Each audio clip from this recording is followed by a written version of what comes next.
நம்ம எந்த பொருள் வாங்குனாலும், அது நல்லா இருக்கா? அப்படின்னு பார்த்து தான் வாங்குறோம். நல்ல பொருளா இருந்தா தான் நம்ம வாங்கவே செய்வோம்.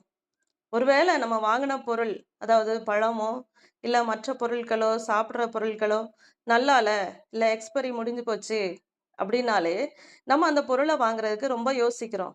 ஒருவேள தவறி நம்ம நல்லா இல்லாத பொருள வாங்கிட்டோம் அப்படின்னா, ஒண்ணு அந்த கடைக்காரன அந்த நாள் ஃபுல்லா திட்டுறோம்.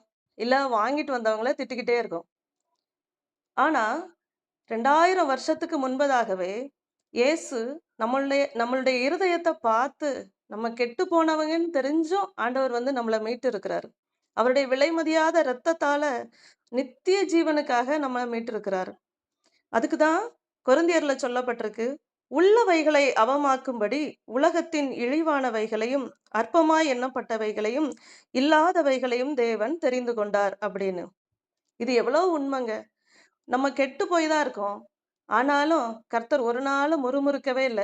"இவ கெட்டவ, இவன் கெட்டவன்" அப்படின்னு ஆண்டவர் நம்மள தள்ளி விடுறதே இல்ல. தருணம் தந்துகிட்டே இருக்கிறாரு. கிருபைய தந்துட்டே இருக்கிறாரு. "ஒரு நாள் நீ என்கிட்ட வந்துருவ.